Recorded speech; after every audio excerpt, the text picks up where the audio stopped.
And it says this hangout on air is live. We are live. We have a transmission. So, to those of you that have logged on, there's I see a few people logging on.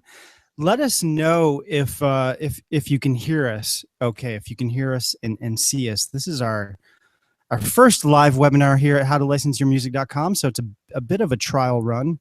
But if you could, in the comments, just let us know if we're coming through. Okay, we'll be starting shortly. We want to give everybody a chance to log on.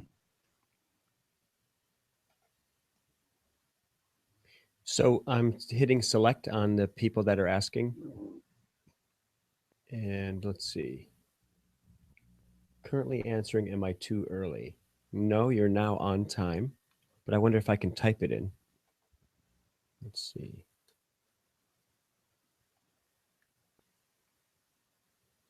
Do you remember when you were doing it with Dave, Aaron, was there a way to type the answers or did they just say the answers? You know, they did all that on their end. They actually had their moderator, Chelsea, Dave's assistant, do that. Mm-hmm. So let's do this because I don't see people responding. Well, here, someone's actually just... It said, should I go to YouTube instead for the chat? That's from Carlos Torres. And if you can hear me, Carlos, try that. Try going to YouTube for the chat. And Kaya wants to know if he's too ugly. Yes, you are. Log off. I have no idea what you look like. Is Gary too ugly? How about we answer that question? Let's hope not. So let's do this, Gary. How about we go ahead and start? If we'll try to figure out the questions towards the end of the webinar. All right. If we're able to do that, we'll take questions. Otherwise, people can just watch us. Sounds good. So like I said, welcome everybody. I'm not sure exactly how many people are on the webinar. We had about 107 people register. Hopefully a good percentage of them will. It says I can see it now, Aaron. Oh, okay, cool. So I'm up. So 15, it's climbing. The numbers are coming up now. Good. So like I said, welcome to howtolicenseyourmusic.com's first live webinar presentation. We're really excited to do this. We're going to talk about the topic of music production today, and specifically music production as it relates to licensing music, which is a little bit different than music production in general. We're going to go about an hour. Towards the end, we will try to answer some of your questions. Like I said, this is the first time Gary and I have done this, so we're kind of new to Google Hangouts. We'll try to field some questions, but we're going to go about an hour. We will be talking about a new music production workshop that Gary and I are launching on August 1st. It's a 30-day workshop where you'll work one-on-one with Gary, and we will tell you all about that at the end of this presentation. So stay through for the whole thing if you can. So music production, it's vital to getting your tracks licensed. I would say it's probably the most important component of licensing your music. I really break licensing down into three separate components. One is your songwriting. So obviously the songs you write and the lyrics you write and the songs that you're presenting. The second component is music production, how you produce those tracks, how you arrange your tracks, how you mix your tracks, everything related to music production. It's really, really important that this is done up to sort of a broadcast professional quality. And then the third component is your marketing, your ability to present your songs to people that work in this business. During this webinar, we're going to focus on component number 2, on the production of your tracks. It's so vital. I've stressed this for the last couple of years in my blog posts and videos that, if you don't produce your tracks sort of up to speed, if your tracks aren't produced well, you're really not even going to have a chance to license your music. If the production doesn't sound right, supervisors just won't listen. It's really that simple. So you need to figure this component out. Someone asked me, I was working with a client recently, and they asked me, like, if I want to license my music, what should I look for in a producer that I work with?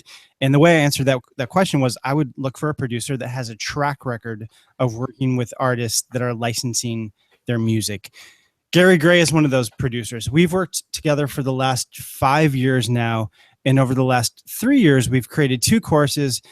Gary has worked with dozens of students at this point and has helped quite a few like actually go on to land real world licensing deals. One of his recent clients was just hired as the full-time composer for A&E. We're going to talk about that particular student.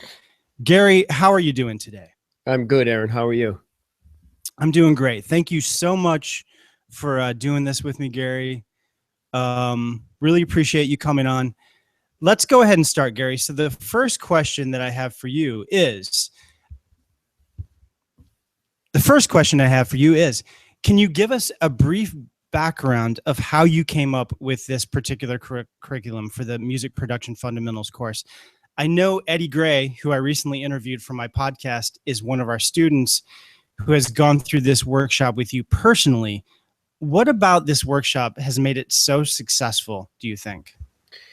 Good question. I would think one of the main things is I've been able to beta test it, and I've been able to use this curriculum with students because I have students all around the world. I do Skype lessons, and I do basically remote computer technology, whereby I can actually go in, and whether they're working in Logic or Pro Tools or Cubase or Ableton, I actually go in and I mix right on their computer as if I'm there with them and they're looking over my shoulder. So when I've been testing this curriculum, it's been one-on-one, close quarters with students, addressing their confusions and addressing their frustrations and what they're running into, their barriers. And so I've been able to compile kind of a focused list of those things: confusions, barriers, things that they're frustrated about. And the more I did it, the more I found that there were definite common denominators. And as I addressed those common denominators, the students started having really good success. One sort of homework assignment, you could say, I did with Eddie Gray, who you interviewed on your podcast, as you said. He said to me, he said, "I'm really excited. I have an opportunity coming up where I can actually do a submission for a TV composer job." And I was like, wow, that's good. That's much nicer than just getting a song licensed. So he said, "Is that something we can work on?" I said, "Absolutely." So I helped him put together the submission package for that. And he actually got the job. He was up against several, and then one other guy who had some experience in the industry, and Eddie didn't have any experience, and he got the job. So by using this curriculum, I found that I was having some really good success with students. And like, for instance, another thing I pulled from, to answer your question, is from my own experience personally, because licensing my own music, I started at the bottom. I pretty much got nowhere and learned very little for about a year until 2 things happened. And one of those things is that I found howtolicenseyourmusic.com, and I found you. So I found Aaron Davison, howtolicenseyourmusic.com, and thank God I did, because there's so much for me as a producer and making the music. There are like tutorials, for years on YouTube about producing music, but I couldn't find anything for licensing. So the one thing I found in you is a clear-cut path and, some stable points to hang on to, that I could take baby steps and then bigger steps for licensing. And then the second thing was I started to collaborate with music supervisors and publishers in the studio. This is my studio right here, by the way, my home studio. Welcome. I'm here. I'm about an hour south of Hollywood. And so collaborating for me, I'm very lucky because I'm in the mecca of music here in Los Angeles. And so I was able to collaborate with music supervisors and publishers in the studio here. Like, one of the first I worked with was Jody Friedman from HD Music Now. You can look him up. Great person. And he's a publisher and does music supervision. And so Jody came over because he's a musician, and every year he goes to Nashville, and he's big on acoustic Americana type of music. And so he came over and said, "Hey, I want to do a dance track," because he works in all styles. and I want to submit it. You want to collaborate with me? I said, yeah. So that was the beginning of something that was amazing, an amazing experience for me, which was to find out what publishers and supervisors needed by working with them in the studio. So talk about a resource, talk about having your finger on the pulse. It's like it was right there with me. And so he would say, no, no, don't do this, do that. And I'd say, well, why? He goes, because that's what the company wants. And you look at me like, don't you know? And I'm like, no, I don't know. This is awesome. And so I'd start asking him a lot of questions. So that was the second thing that I did. And that's basically how I came up with this curriculum. And it's been just it's amazing to watch students succeed. Does that answer your question? Absolutely. No, that's really cool to hear. I like one of the things I know that you talk a lot about, Gary, is asking the right questions. Like you need to know the right questions in order to get the right answers. What, in your opinion, like what do you think the most important question a person can ask when it comes to achieving consistent success with music production, specifically related to licensing? What should people be looking for? Well, that in itself is a good question. So it's an excellent question. The question that people should be asking, I think, is what is a music producer? So here we are on this, this webinar. We're going to be going over some very specific points on music production as it relates to getting your music licensed. And so we're talking music production. So really the first question and the most key question to ask, and once I asked this, I was able to actually start taking off on my career, is what is a music producer when it comes to licensing? So a music producer, when it comes to licensing, has two hats that he wears. So the obvious one that we all know about is the hat of going into the studio, choosing musicians. Here's what a music producer is in the studio. They're basically a person that gathers resources, organizes those resources, and then directs activities to completion.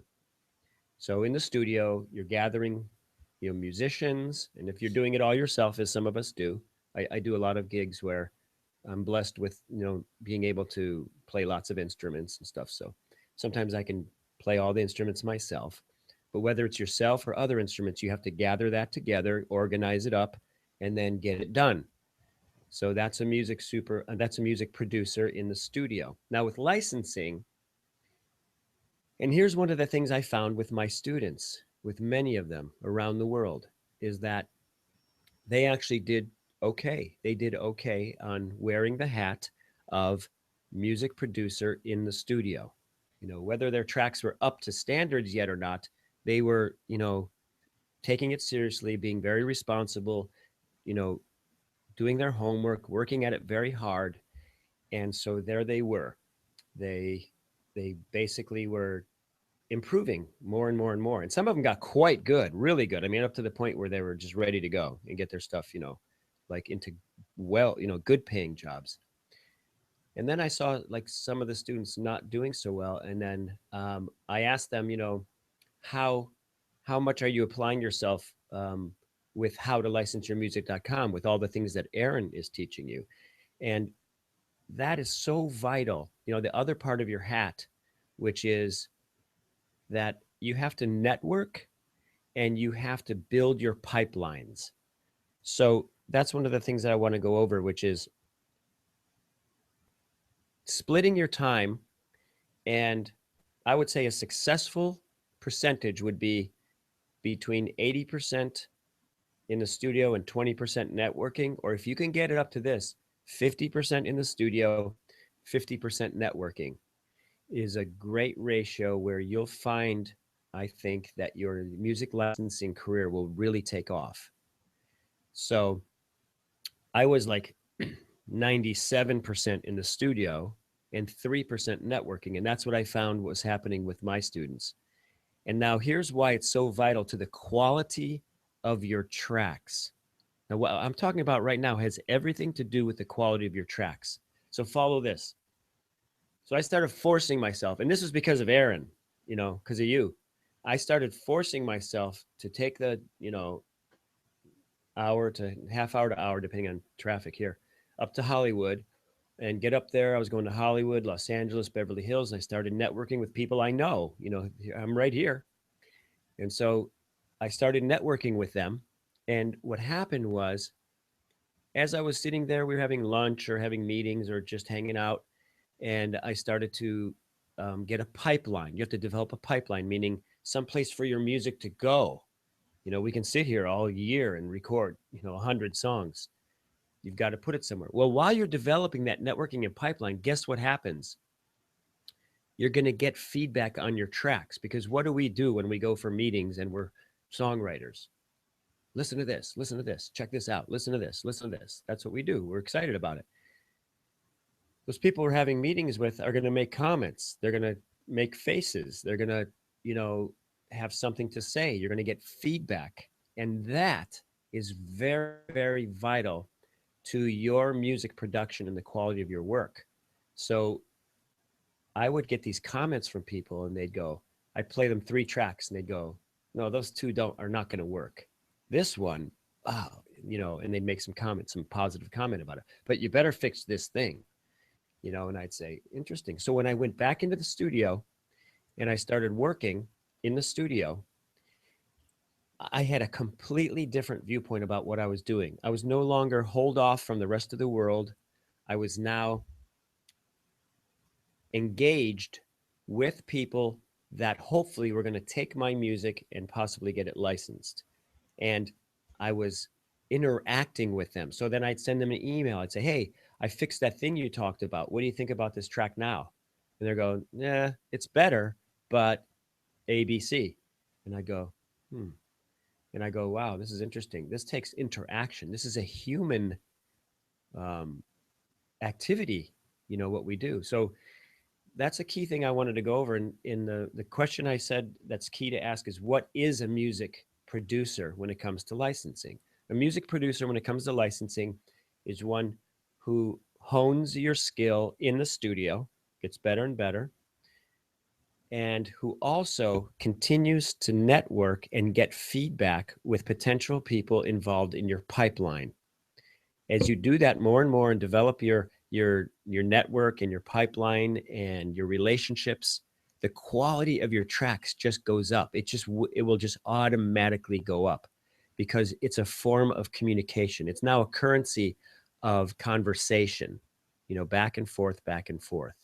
And so that's, I think, the most important question to ask of yourself is, how much of those 2 hats am I wearing as a music supervisor? Because I'm not just making an EP. I'm not making an album. I'm not just putting out a single. I want to get my music licensed. I want to get it out into the world. So does that answer your question, Aaron? Absolutely. Can you, I'm curious though, in listening to you talk, can we sort of hone in on some specific things production wise that songwriters and producers should be aware of, in particular when it comes to licensing? Like for example, Eddie Gray, who essentially has attributed working with you to being hired at A&E as a full-time composer, which is amazing. What did you guys work on? What about his production was lacking, and how did you help him kind of get to the next level? I know it's a really big topic, and our new course is like 8 hours long, so it's sort of hard to condense down to like a 5-minute answer. But can you talk about some things in general that people should really be aware of when it comes to their music production for licensing? Yes. No, great question. So I have some very specific answers there. And this, I think, also will cover common denominator. And hopefully a lot of you viewers will relate to this. So with Eddie, one of the things that we addressed was, he would send me his tracks at first. And they were, he's an incredibly talented composer, and he has a lot of natural talent. So he'd send me his tracks, and they'd be like, oh man, they're almost there, and he had no idea what was almost there, what was there. So he had no idea what to listen for. So that's one of the things that I go over with him, what to listen for. And in order to know what to listen for, you have to know how to listen to your tracks. So here's the first thing I went over with Eddie. While he was making his recordings, he would be, and I do this all the time, and I think everyone who makes recordings, does this same thing. You're listening to your track, and then you stop and you go, oh, right there.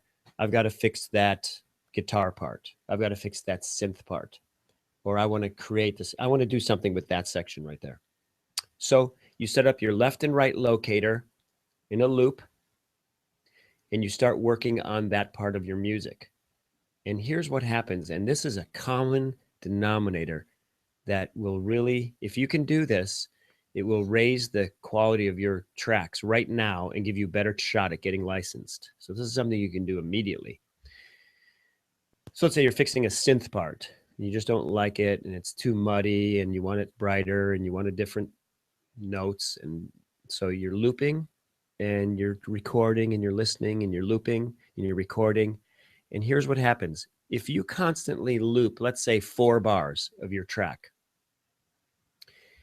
and you perfect those 4 bars and it sounds awesome, and you go, oh man, it's like, look what time it is. It's like, an hour passed and I got to go with the kids and the wife and whatever, you have your life to do. And you go, wow. And you're so happy because you got those 4 measures and that synth part to sound awesome.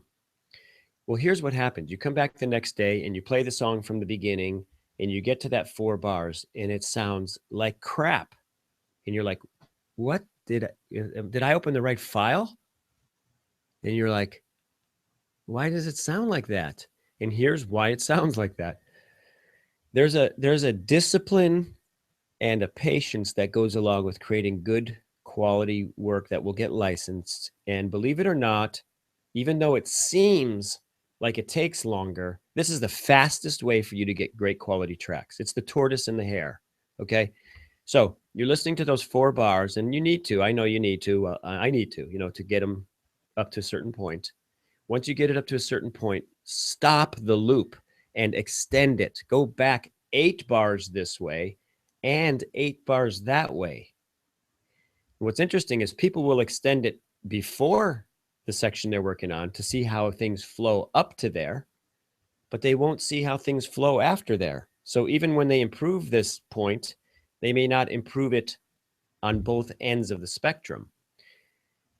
It takes patience and it takes time, and you might feel frustrated to have to sit there and listen to your song for 8 bars or 16 bars up until the point where you're testing it out, and then listen longer to see it. But if you do that, you're going to be a musician. You're going to be working on music. You're going to be employing passion. You're going to be employing emotion. You're going to be having fun with your music, in terms of musically, rather than being this technician that's fixing this thing within the 4 bars.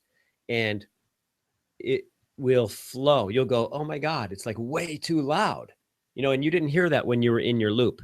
And here's a point that I want to bring up about this also. The mind, which is, the mind is so important, in this whole game. And that's why I call it music production fundamentals, with mental in capital letters.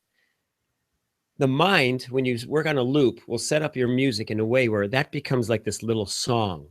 And I bet you guys can relate to this. You're looping this thing over and over and over. And after a while, some of these loops sound pretty cool. And you're going like, wow, I should throw this song away. And I should work on this, like this loop. I should just extend this loop. This sounds awesome. And so you start to actually get into this thing, become familiar with the loop, and you start producing for the loop. So the loop sounds good rather than for your song. So that was the first thing that I went over with Eddie. When I went over that with Eddie, he was like, oh man, he was laughing and laughing and laughing and laughing when I told him that. Kind of like, whenever you touch upon a truth that you go, God, yeah, totally. That makes total sense. But it's something that people won't just tend to listen in a longer sections, because it takes patience, it takes discipline. And patience and discipline are very important when you're going to be producing and engineering music for licensing. Your attention to detail really has to up.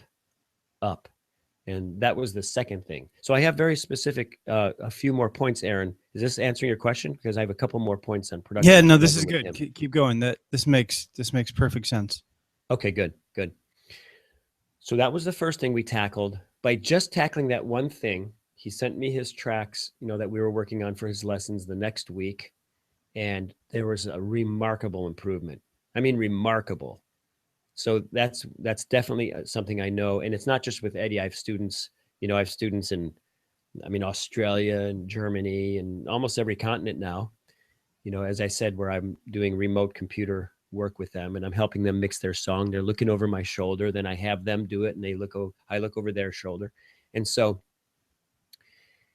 that was a remarkable difference. The next thing is that I had him, and this depends on where you're at in your career and with your studies. Eddie he is incredibly talented, like a natural talent, in terms of even theory. Like I thought he knew a lot of theory because I was listening to his compositions, and he said, "Gary, to be honest with you, I really need to brush up on it." So here's another thing that I went over with him, which I think all of you can relate to, and that is, if you go to a website called muglinworks.com, Mugglin.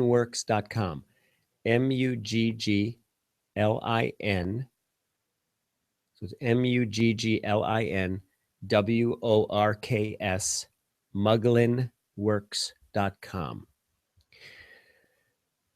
I searched for, I don't know, like 8 months to find something online that I could trust and use for myself and for students, for music theory that would help them with licensing their songs. And I found this brilliant website. I love this website for myself and for students. Whether you're, advanced at all or brand new, this website will help your productions big time. Because here's the next thing I went over with Eddie, which is there's a tool in your toolbox as a producer and an engineer that many people don't consider a tool, and some people shun it as a tool. They stay away from it on purpose, and it's really sad. And that tool is a working knowledge of music theory. If you have a working knowledge, I'm not saying you have to be a master's degree. I'm just saying a working knowledge. If you have a working knowledge of music theory, the quality of your productions for music licensing will remarkably improve. And it doesn't take a long time to get a working knowledge of music theory. And with this website, muglinworks.com, you can really accelerate, your studies and cut out months and months, of time out of the equation. So what I did was I worked on Eddie and with him on this. And what I did was we went to the chord maps. It's called chord maps on Muglinworks. And it basically, in a nutshell, does this. Here's how I define music theory for music licensing. When you know music theory and you use it smartly, what you're doing is you're employing common denominator sounds that give people chills and heal people and create great emotions. So for people that say, I don't need to know music theory because I'm going to get in this box, and because I hear this a lot, I don't want to know music theory because it's going to make me follow these certain rules and my music is not going to sound as good. And I want to create. I want to, really, be creative and go outside the box. And I say to them, well, consider this. If music theory is an organized compilation of those things that help you create chills in people and heal them and make them feel emotions, would you be interested in checking that out? And they're like, yeah, I'll check that out. Okay. Let me check it out. And so when I get my students, even the ones that just dig their heels in, that don't want it, once we get going, especially with muglinworks.com, they're just like loving it. I mean, and they're getting placements, whereas before they were not getting placements. So to neglect this area is not smart. It's not a smart thing. So with Eddie, he dove in there like a sponge, and he soaked it up, and we started working on it, and he started working on a weekly basis, and he started progressing through Muglinworks.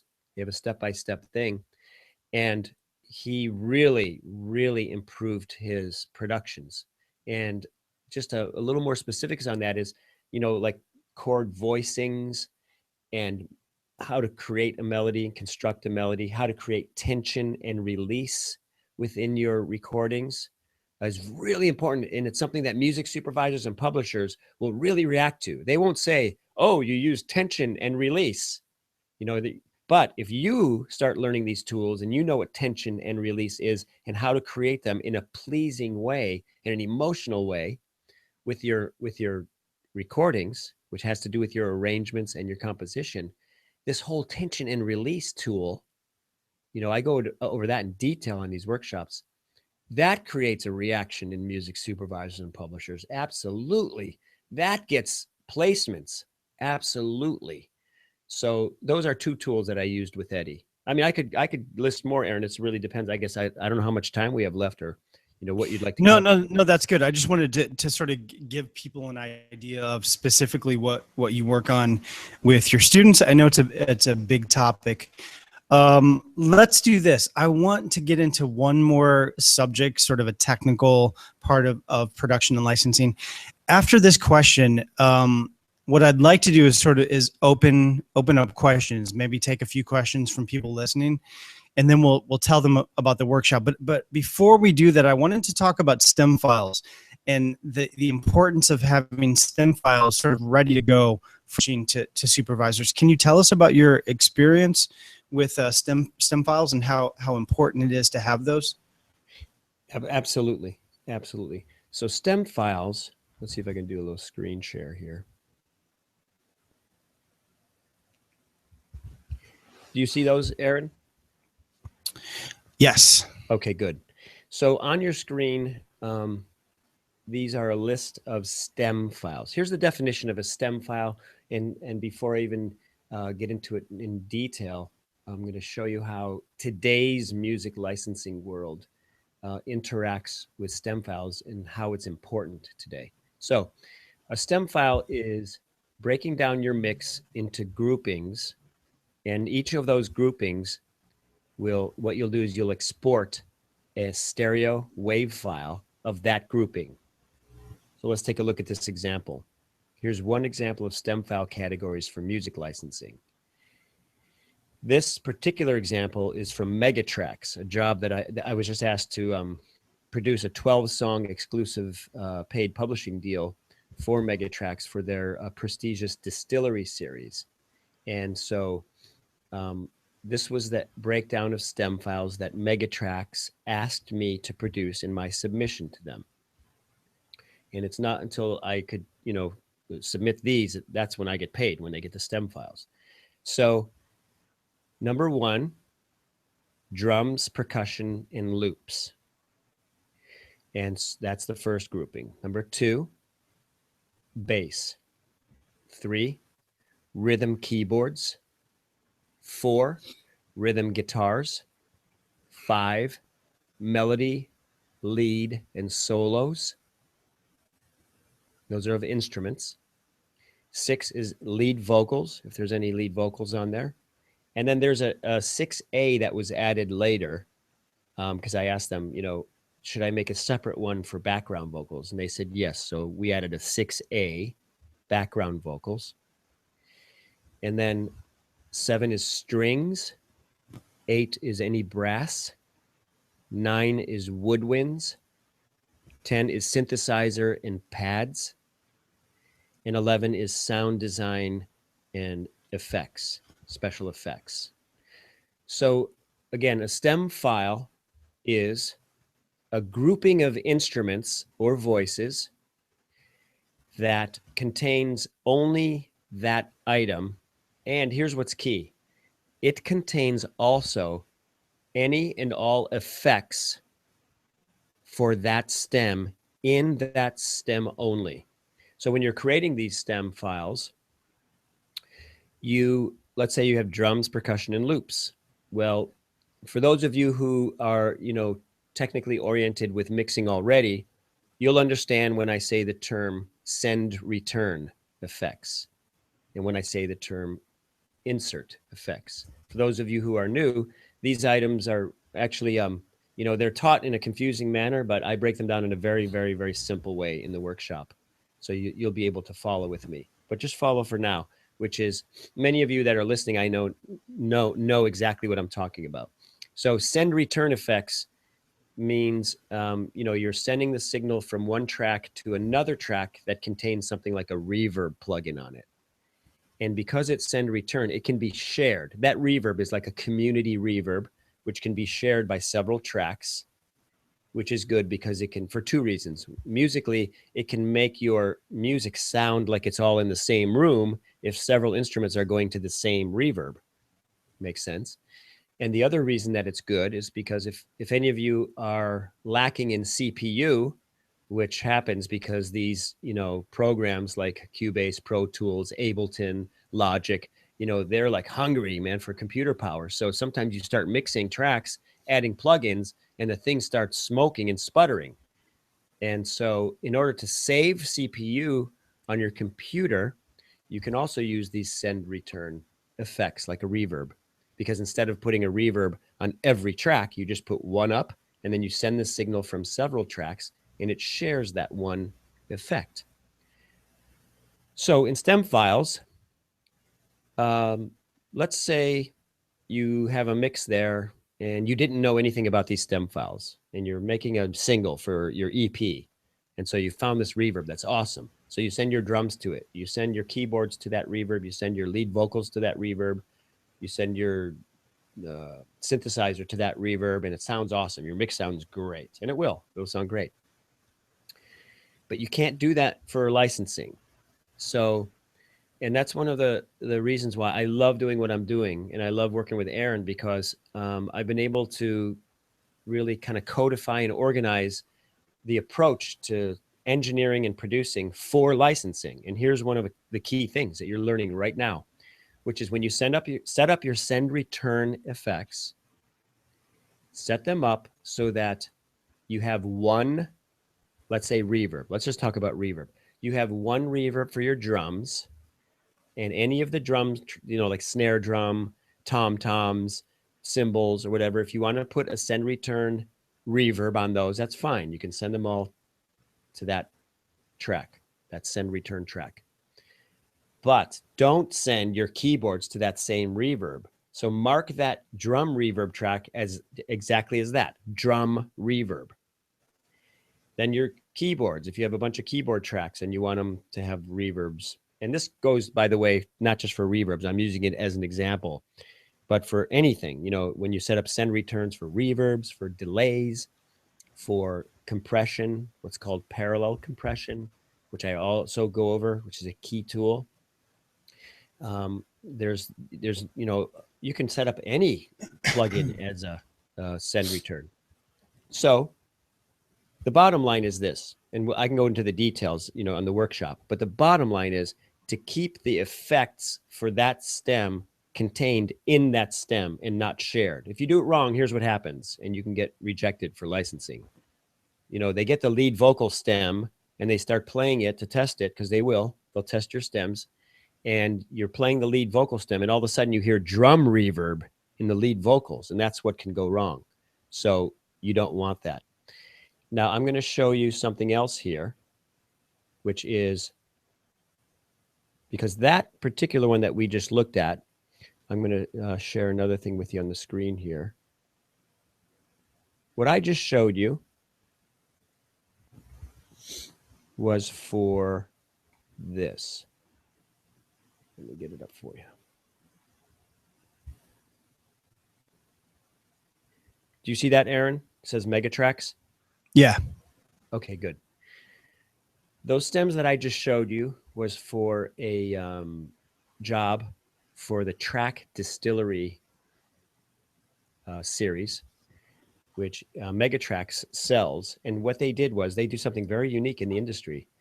They sell to film production companies like Warner Brothers, Fox, major companies, and anyone really.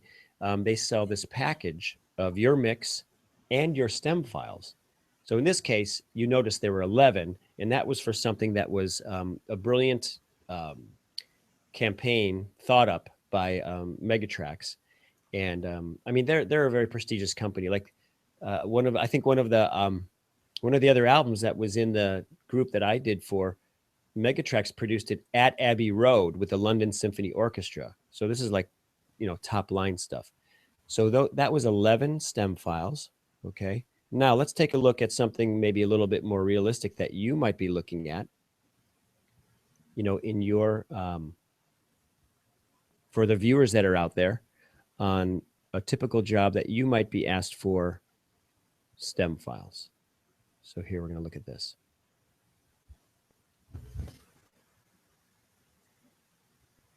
This is in fact, Aaron and I just had a track that Aaron played guitar on and helped write, and I helped write. And do you see this one, Aaron, 1 through 4? Yeah, A&E stem file 1 through 4. Yep. Good. So Aaron and I just we worked on a track together that got accepted for a TV show on A&E, and A&E asked for 4 stem files. So the one you saw before was 11. That was a special thing where they sell your stem files. A&E asked for 4 stem files. 1, percussion drums. 2, guitars, including bass. 3, piano/synths. And 4, strings/pads. Now, it seems like, well, this would be a lot easier to do because it's 4 stems versus 11. But what's very interesting about this whole music licensing thing when you're producing tracks is that it's actually sometimes harder to figure out what to put in 4 stem files than it is to put in 11.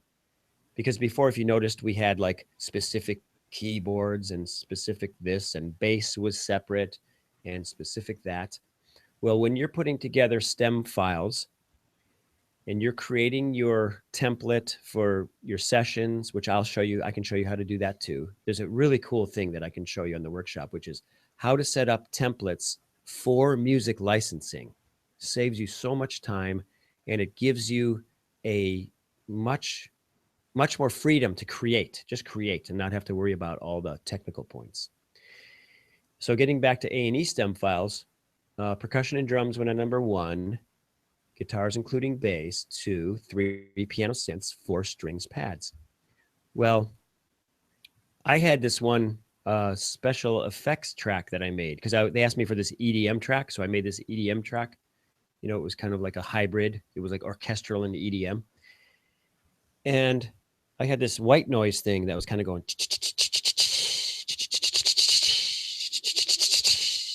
and I'm like, and that's on one of my tracks. And I'm like, what the hell there's no stem for that. Like on the other one, it said special effects, easy. I stick it in there.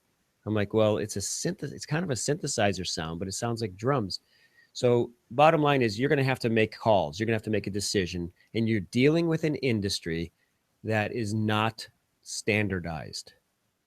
There isn't this one like car wash that you run everything through and, it's always the same for every company. Unfortunately, it's not. But the good news is it's similar.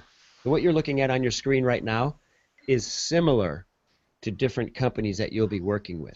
One of the biggest differences I can tell you is the bass. So where it says including bass, other companies will ask for that separately, which to me that makes sense. Hey, Gary, I'm sorry to interrupt you. I think there's a third person whose mic is on. I'm not sure if you can see that on your end. Oh, it looks like someone I heard something over there. Let's take a look. Let's see. Yeah, because I can go in and see whose mic is on, if any. So while you're doing that, Gary, so like the point that I wanted to sort of make to everybody is that for a long time now, we've been saying when you present your tracks to licensing opportunities, you need to have the regular mix of the track and an instrumental version, and then WAV files and MP3s depending on who you're working with. But now, sort of the new trend we're seeing is that more and more supervisors are actually asking for stem files. So it's a relatively new thing over the last year or so that we're seeing come up so frequently that it's really probably something you should, like if you're using an outside producer, you really need to have access to these for potential licensing opportunities. It doesn't come up 100% of the time, but it comes up a lot. It comes up very frequently. So something we wanted to bring up today. Did you figure out who else's mic was on? Do you have a way to mute that, Gary? Actually, I don't. If anyone out there has your mic on, if you could mute it, that would be good. Because I do hear somebody's out there, so that would be appreciated. If you have your microphone, there's a little icon of a microphone. Just click Actually, on it it. lets me mute it on my end as well. So, and that was actually Eddie Gray that I muted. Did you want to bring Eddie into the webinar, or is he just listening? Because he was actually, Oh, is he his there? mic was on. Let's see. Hey, Eddie, are you out there? Here, let me unmute him.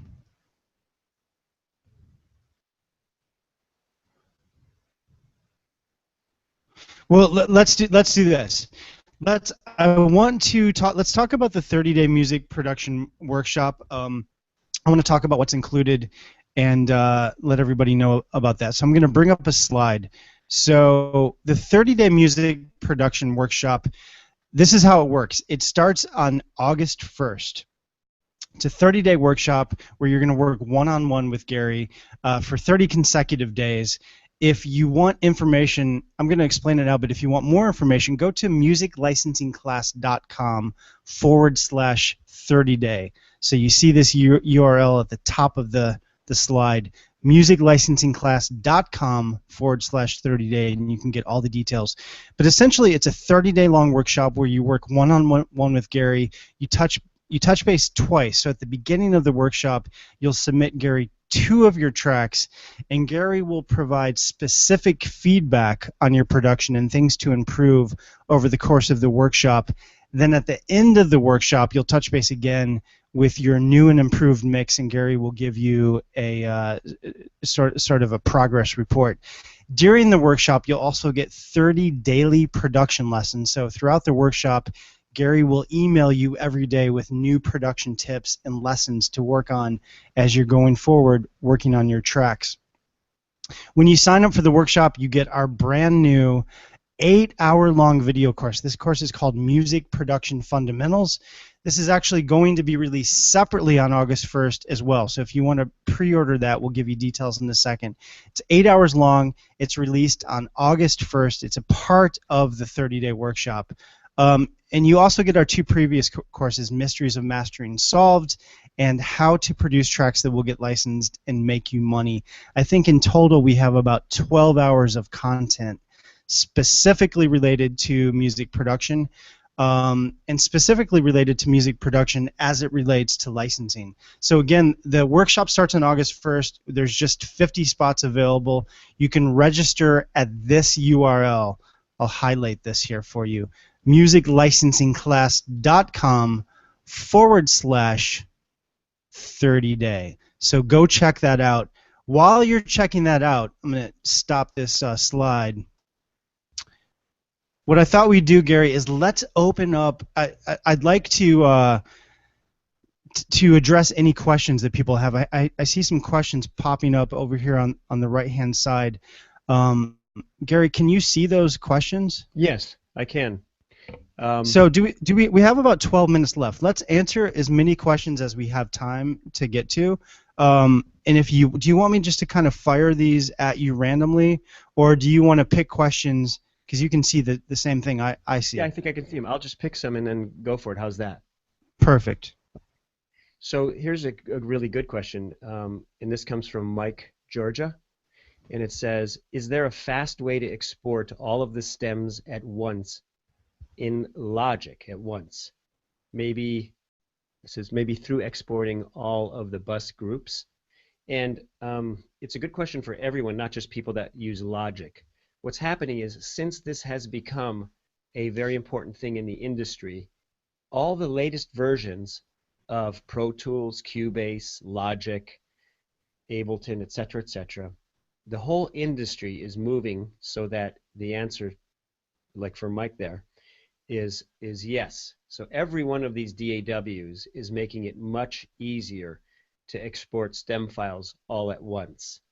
And so that's one of the in detail. I don't want to really. I'd have to, only take that question up if I answered it in detail. But the answer, the general answer, yes. And I go over that in detail on the workshop. So let me see what other questions we have here.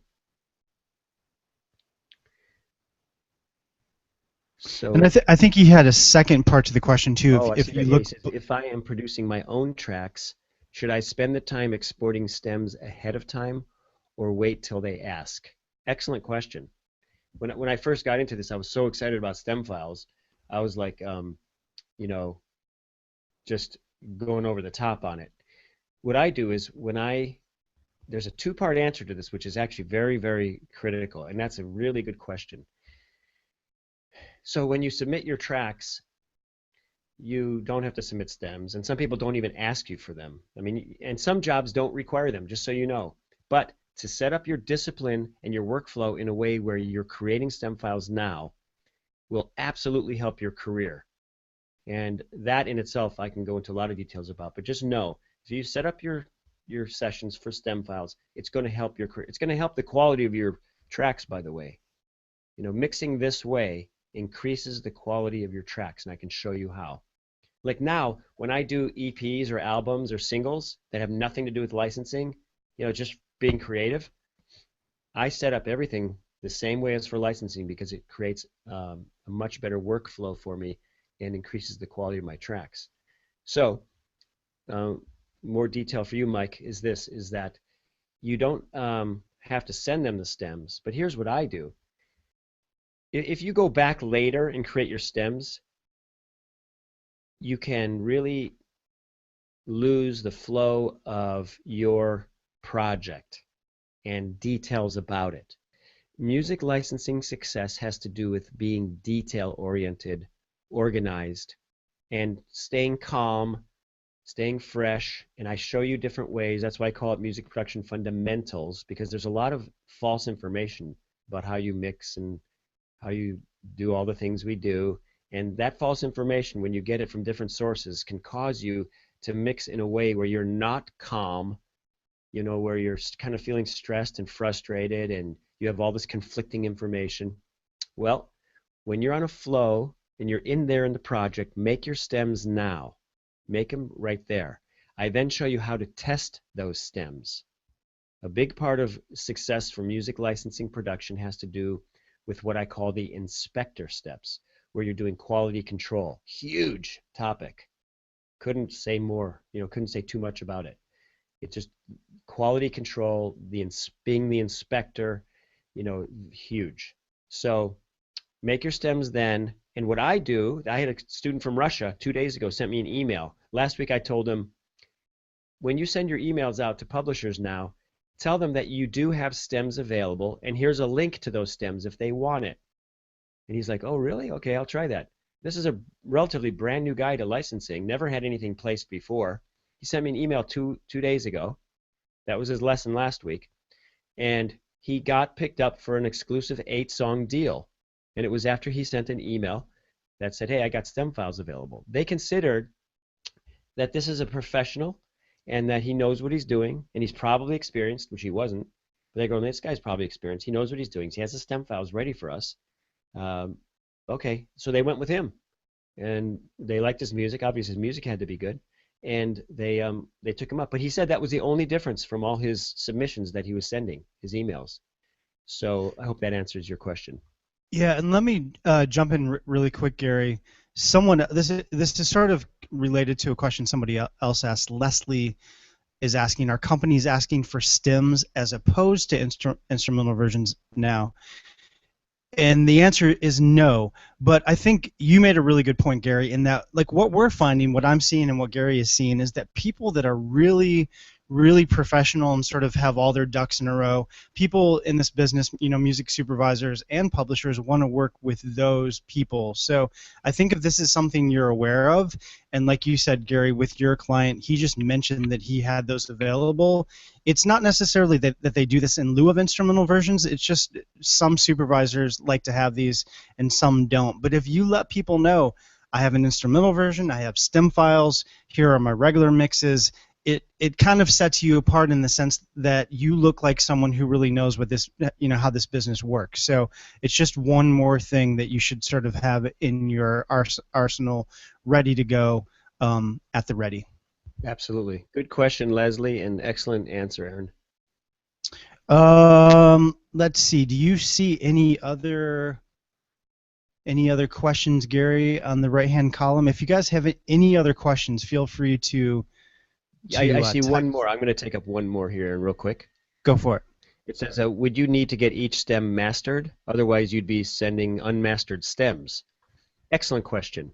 And the answer to that is you're going to be asked for, I'll do a quick screenshot actually right now. Let me find list of file categories needed. Here we go. Oh, this is perfect. Perfect way to end off our questions here. Okay.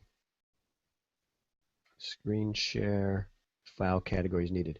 Do you see file categories needed by A&E? Do you see that, Aaron? Yes, I do. Okay. So here's exactly what you're going to be asked for, and here's to answer the question about mastering.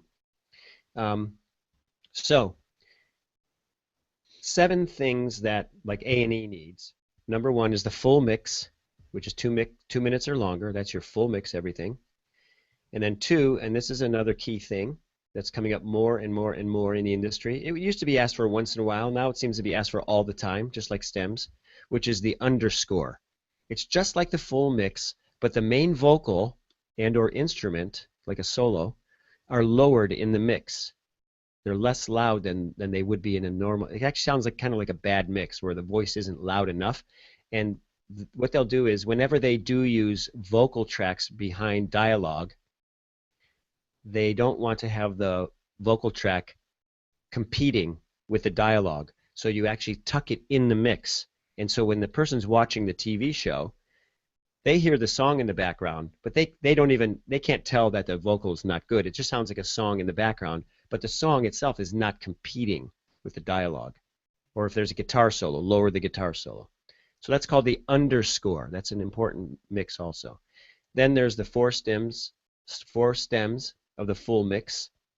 Then you'll be asked for a 60-second, a 30-second, a 15-second, and a 7-second stinger. Now that's stuff that it's I wish we could go into it more, Aaron, but you know, I know we're getting near the end, and you wanted to say a little bit more about the workshop, but it's an excellent question, and there's definitely more to answer on that question, but that'll come up in the workshop. Good. So we're almost at an hour. We've got about 2 or 3 minutes left. Let's do this. I want to bring up this slide one more time because I want everybody to be aware of this. Gary, do you see this slide? Are you seeing this okay? Yes, I do. It's what? Yeah, when you talk, I see it. Okay, good. So I'll keep talking so it doesn't go away. So again, musiclicensingclass.com/30 days. So you'll work one-on-one with Gary for 30 days.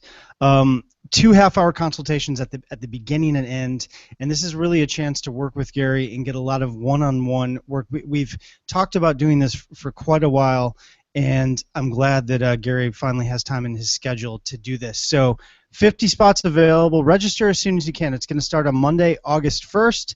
And if you register now, you'll reserve your spot, and then on Monday we'll start giving you all the content, including our new 8-hour course, Music Production Fundamentals.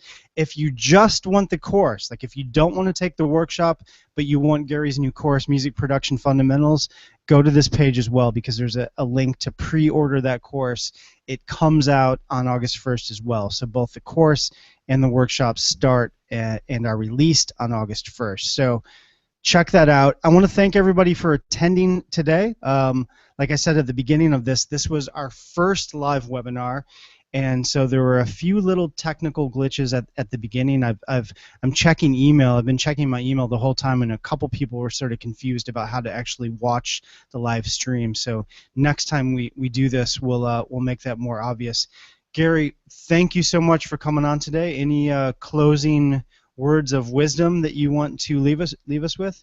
Sure. You know, I think that you know, staying hooked up to howtolicenseyourmusic.com has been the #1 most successful thing that I've done for licensing.